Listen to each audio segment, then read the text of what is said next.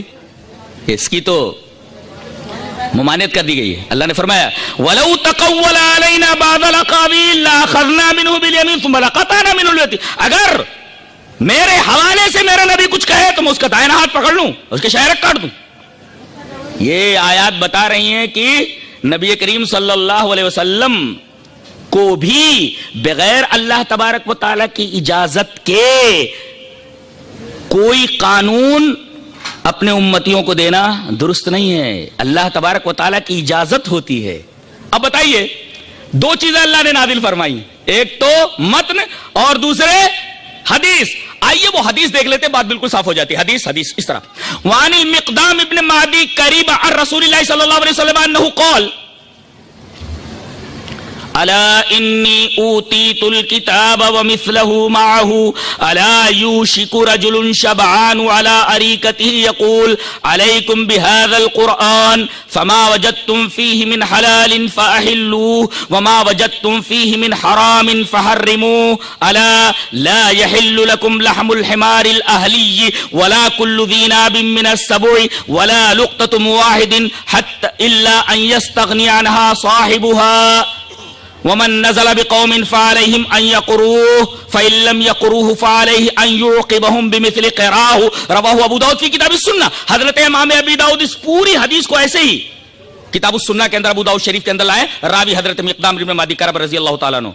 حضرت مقدام ابن معدی کرب رضی اللہ تعالیٰ عنہ فرماتے ہیں کہ نبی کریم صلی اللہ علیہ وسلم نے ارشاد فرمایا کہ میرے اوپر صرف قرآن نازل نہیں ہوا ہے، اس کے ساتھ ایک اور چیز بالکل اسی طرح نازل ہوئی. مثل کا لفظ خاص طور سے یاد رہے، مثل کا لفظ خاص طور سے یاد رہے کہ مجھے کتاب دی گئی ہے اور اس کے ساتھ بہت اس کا ایک ٹکڑا سمجھنے جیسا ہے. ایک تو آگاہ کیا گیا، یہاں منکرین حدیث کو آگاہ کیا جاتا الا کہہ کر کے، الا اے سنو سنو انی، یہ تاکید کی بات ہے. بے شک اس میں کوئی شک کی بات ہے یہ نہیں، بالکل کلیئر بات ہے کہ اوتیت الکتاب، کہ مجھے قرآن دیا گیا. صرف وہی نہیں، وَمِثْلَهُ، اسی کے مثل. اب بتائیے دونوں ایک جیسے ہو گئے کہ نہیں؟ قرآن بھی دیا گیا اور اسی کے مثل ایک اور چیز دی گئی اس کے ساتھ ہی. اس کا مطلب یہ ہوا کہ اگر رسول اپنی طرف سے کوئی قانون دیتے تب یہ اعتراض تھا. پتہ یہ چلا کہ جیسے قرآن اللہ نے دیا ہے جو وحی مطلوع ہے، ایسے ہی حدیث بھی دی جو وحی غیر مطلوع ہے. لہذا نبی اگر کوئی بات کہتے ہیں تو در حقیقت یہ شرک فی الحکم ہے ہی نہیں، اس لیے کہ وہ بھی اللہ ہی کی بات ہے. ایک متن ہے اور اللہ کی دوسری بات جو نبی کی زبان سے نکلی ہے. اگر وہ نبی کی زبان سے نکلے تو حدیث ہے، اور اللہ تبارک و تعالیٰ کی طرف انتساب ہو تو وہ قرآن ہے. اعتراض دوسری صورت میں وارد ہوتا ہے، جیسا کہ میں نے اس کا رد کیا اور خلاصہ بیان کر دیا. تو یہ معاملہ بھی بالکل واضح ہو گیا اور اس اعتراض کا دفعیہ بھی آپ کے سامنے پیش کر دیا گیا. رہا بعض مسائل کا سمجھ میں نہ آنا، وہ کہتے ہیں کہ ایسا لگتا ہے ایک حدیث دوسری حدیث سے ٹکراتی ہے، لہذا جب ٹکراؤ ہے تو جس چیز کے اندر ٹکراؤ اس کو چھوڑ دینا چاہیے. ارے اللہ کے بندو، یہ ٹکراؤ تو بظاہر قرآن میں بھی نظر آتا ہے لیکن اس کو ٹکراؤ بولیں گے، بلکہ تطبیق میں دی جاتی ہے. مثلا میں ایک بات بولتا ہوں، اللہ نے فرمایا سورہ فرقان کے اندر وَقَالُوا لَوْلَا نُزِّلَ عَلَيْهِ الْقُرْآنُ جُمْلَةً وَاحِدَةً. کافرین کا یہ کہنا ہے کہ قرآن جملے واحدہ کیوں نہیں نازل کر دیا گیا ایک ساتھ، یعنی دھیرے دھیرے نازل ہوا ہے. برابر ہے، آیت کریمہ بول رہی ہے کہ دھیرے دھیرے نازل ہوا، تو آپ کو معلوم ہے 23 سالوں میں نازل ہوا ہے. تدریجن، گریجولی، ایک گریجول پروسیس تھا، اس کے ساتھ نازل ہوا ہے قرآن حکیم. اچھا، اس کے بعد ایک جگہ فرمایا گیا اِنَّا أَنزَلْنَاهُ فِي لَيْلَةِ الْقَدْرِ، ہم نے اس پورے قرآن کو لیلۃ القدر میں نازل کر دیا گیا. یہاں کہا گیا پورے قرآن کو ہم نے لیلۃ القدر میں ایک ساتھ نازل کر دیا، اور یہاں کہا جا رہا ہے دھیرے دھیرے نازل ہوا. ٹکراؤ ہے کہ نہیں ہے؟ ٹکراؤ ہے کہ نہیں ہے؟ تو اس ٹکراؤ کا دفعہ آپ کو معلوم ہی ہے. ایسے ہی جب دونوں حدیثیں آپس میں ٹکرائیں، بظاہر تعارض نظر آئے تو تطبیق کی صورت نکال لی جاتی ہے، اور تطبیق کی صورت جس طرح تم قرآن حکیم میں نکالتے ہو، بظاہر دو آیتوں میں تعارض نظر آتے وقت، تو یہی فارمولا اور یہی میتھڈ کیوں نہیں اپلائی کرتے ہو حدیث شریف کے بارے میں؟ یہ میتھڈ اس وجہ سے اپلائی نہیں کرتے ہو کہ حدیثوں کے تعلق سے تمہارے دلوں میں محل بیٹھا ہوا ہے. تم کو حدیث دشمنی اس بات پر مائل نہیں کرتی کہ جو فارمولا تم قرآن حکیم کے بارے میں استعمال کرتے ہو وہی فارمولا تم احادیث کے بارے میں استعمال کرو. بات بالکل بے غبار ہو کر کے سامنے آ گئی. بات بالکل بے غبار ہو کر کے سامنے آ گئی. اب آخری بات، حدیث کی فضیلت پر ایک حدیث پڑھ دیتا ہوں اور بات ختم کرتا ہوں. حدیث اس طرح، وعن زید بن ثابت رضی اللہ تعالی عنہ قال سمعت رسول اللہ صلی اللہ علیہ وسلم یقول نظر اللہ امرأ سمع منا حدیثا فحفظه حتى يبلغه فرب حامل فقه الى من هو افقه منه ورب حامل فقه ليس بفقيه رواه ابو داؤد في كتاب العلم. حضرت امام ابی داؤد اس حدیث پاک کو اسے کتاب العلم کے اندر لایا. راوی حضرت زید بن ثابت ہے. حضرت زید بن ثابت فرماتے ہیں کہ میں نے رسول اللہ صلی اللہ علیہ وسلم کو یہ بیان فرماتے سنا کہ اللہ اس شخص کو تر و تازہ رکھے، ہرا بھرا رکھے، جو میری کوئی حدیث سنے اس کو ویسے ہی یاد کر لے اور اس کو ویسے ہی لوگوں تک پہنچا دے تو اللہ اس کو ہرا بھرا رکھے. اللہ کے رسول صلی اللہ علیہ وسلم نے حدیث یاد کرنے کے بارے میں حدیث یاد کرنے والوں کے تعلق سے خوشخبری سنائی ہے. اگر حدیث کی کوئی اہمیت نہ ہوتی تو نبی کریم صلی اللہ علیہ وسلم اس کے بارے میں ایسی دعا نہ کرتے. اللہ تبارک و تعالی ہماری عقلوں کو کھول دے اور ہمیں توفیق دے کہ جس طریقے سے ہم قرآن حکیم کے بارے میں یہ یقین رکھتے ہیں کہ اللہ تبارک و تعالی کا کلام ہے، ہم یہ سمجھیں کہ جس طریقے سے قرآن اللہ کا کلام ہے، اللہ تبارک و تعالی نے اپنے رسول کے ذریعے اپنے کلام کی تشریح کروائی ہے، اسی کا نام حدیث ہے. اللہ ہمیں نیک عمل اور اچھی سمجھ کی توفیق عطا فرمائے. وآخر دعوانا ان الحمد للہ رب العالمین. جزاکم اللہ احسن الجزاء. حضرات گرامی، فتنہ انکار حدیث کے بارے میں آپ بہت ہی تفصیلی خطاب سماعت کر رہے تھے.